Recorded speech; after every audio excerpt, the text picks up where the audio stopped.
So recently, in the months after my graduation, I have been feeling like I have no real direction in my life. It felt like I was stranded in a boat in the middle of an ocean. I knew that I needed to go in some direction to get to safety, but I had no clue which direction that was. It turns out that those feelings was because I was having my own little quarter-life crisis. And if you related to those feelings, you might be having one too. So in this video, I'm going to break down what a quarter-life crisis is and give you tips that I use to overcome mine so that you can overcome yours. So a quarter-life crisis is this feeling of questioning and uncertainty that people tend to feel in their mid-20s and early 30s. If you're going through one, it's not weird, it is actually super common. According to Yale Medicine, 70% of people go through a quarter-life crisis at one point or another. So many of your friends might be having one too, they might just not be sharing that. There are some really common stressors that cause a quarter-life crisis in people's lives. These can range from a lot of things like leaving school, or losing your friend group, or moving cities, or going into a new job. And all of these things are stuff that happen naturally after university, so that's why it tends to be so common. The core element in all of these stressors is change, and it throws our brain for a loop and makes us want to ask all these questions about our lives. What makes us happy? Who do we want to spend time with? What do we want to actually do with our lives and our careers? Another aspect of the quarter-life crisis is that there are a bunch of expectations put on us in our 20s and early 30s. This is expected to be the best time of our lives. We're supposed to check a lot of boxes like get into a committed relationship or get your dream job. And those pressures, those expectations weigh on you. And when you're not doing those things or getting to accomplish them, you feel like something is wrong with you. And to make matters worse, with the age of social media like Instagram and LinkedIn, you get to see all your friends and peers accomplishing those tasks, and that makes you feel even worse. For me, that was definitely a big factor. Seeing all these people around me progressing and doing things that I wished I could do, that definitely got me down in the dumps. You know, it felt like they're doing all this stuff and I'm just here. And again, all of this is completely natural to feel, and most people, given enough time, will get over these feelings on their own. But I wanted to give you some tips that will help you get through it quicker and help you get that direction in a faster manner. So the first thing I think you need to do is you need to stop running from the feelings that you have. Why are you running? Why are you running?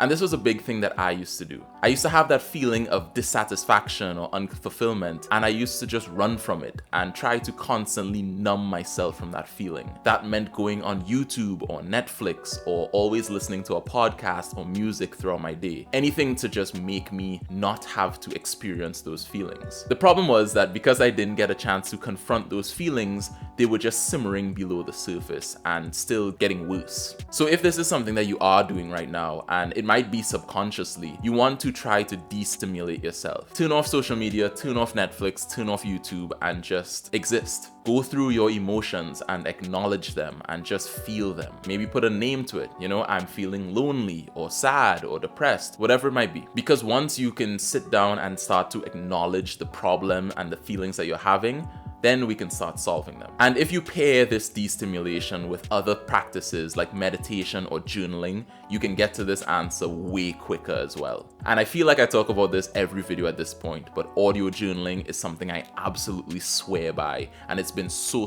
helpful for me in understanding myself and my emotions. I would highly recommend it for this period in your life, and if you want to learn more about audio journaling, I have a video right here. The second is you want to be honest with yourself and with others. Now that you've stopped running from those feelings, it's time to really accept them and come to terms with them. If you are feeling sad or depressed or lonely or whatever it might be, take it in, accept that, and say, yes, I am going through that right now. And now once you're honest with yourself, it's time to share it with others. I think you'd be really surprised on how much perspective you can get by sharing those negative feelings that you're having with your friends or family or, people you know in your life. They're going to be able to give their opinion on what you're going through and could help you find solutions to it. And also something that is really underrated is that most of the time you'll notice that they are going through their own struggles as well. and through it, both of you all could grow and learn and try to solve those problems in your lives. It really helps make it feel as if you're not on your own anymore. And that is a really important feeling to have when you're going through such a big life change. And in the spirit of honesty and sharing with others, feel free to comment down below on what your experience is like going through this quarter-life crisis, and give any tips that you might have to other people there. I think that way we can all help each other get out of this a little bit quicker. So now that you've pinpointed your feelings, now it's time to start breaking that down and understanding what the actual problem is for you. And I find one thing really effective for this, and that is looking to your past. So I'll give you an example from my recent quarter-life crisis. Some strong feelings that I had were that I was unsatisfied and I felt unfulfilled, and this led to me going through my day-to-day feeling really demotivated. After analyzing these feelings and going through some soul searching, I realized that that was because I felt like I wasn't putting a positive impact on the world. Like I was doing work, but it didn't feel like I was making anything better for anybody. I tried to find areas in my life or times in my life where I was giving that positive impact. And that had me look back to the time when I worked on the residences in my campus at university. Now, this was a time that was really fulfilling to me because I was able to give new students advice and help guide their journey into living in university and what it means to be a university student. And there were many moments where I gave that person help or advice, and then they came back a week or two later and said, hey, because of what you said, I was able to fix my problem and change my life in that way. And that was such a fulfilling feeling, and it stuck with me so much. So when I left the university environment, that's when these feelings of unfulfillment started to creep in. So now I've tried to address it in two ways. The first part you're kind of seeing in this video. I figured I should share what I'm going through and give my perspective, my advice, through this YouTube channel, and hopefully that'll help people and will give me that sense of fulfillment. I also wanted to open up a way that we could interact directly. I've noticed that when it comes to issues in our lives, what we really need sometimes is a change in perspective. So if you've got a problem that is going on and you'd like to hear my take on it, you can fill out this Google form that's in the description below, and I'll get right back to you.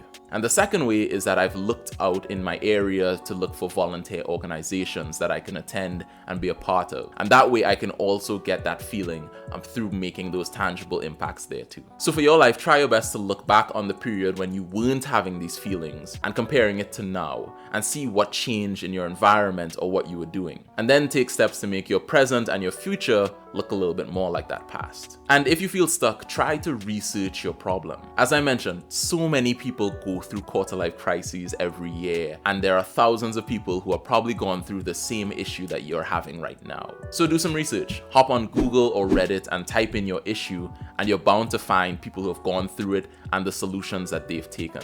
So if you're stuck and you need inspiration, that's another great way. Now that you've got a sense of what you want to do, you need to just start. One of my favorite quotes is from this Chinese proverb, and it goes, "The best time to plant a tree was 20 years ago, but the second best time is right now." And what that basically means is you're always going to look back on life and think that you should have started something sooner, whether that's working on a project or starting a business, or in this case, addressing your quarter-life crisis. You don't want to look back on it and think, I should have started this a day earlier or a week earlier. As soon as you have some semblance of a plan, start acting towards it. You don't want to get stuck in that planning phase, because although it feels fulfilling, at the end of the day, that feeling is empty because you're not actually changing your life. You're just planning to change your life. So don't get stuck in that trap. As soon as you have an idea of what you want to do, go for it.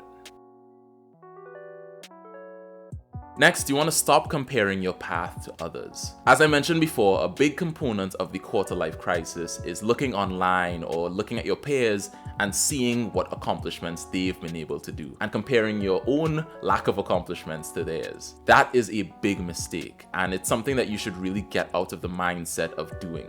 Everyone is going to have a different way they experience life or react to certain situations. And a lot of the time when we compare ourselves, we aren't comparing equally either. You might be looking at your start of your journey and comparing it to someone's middle or their end.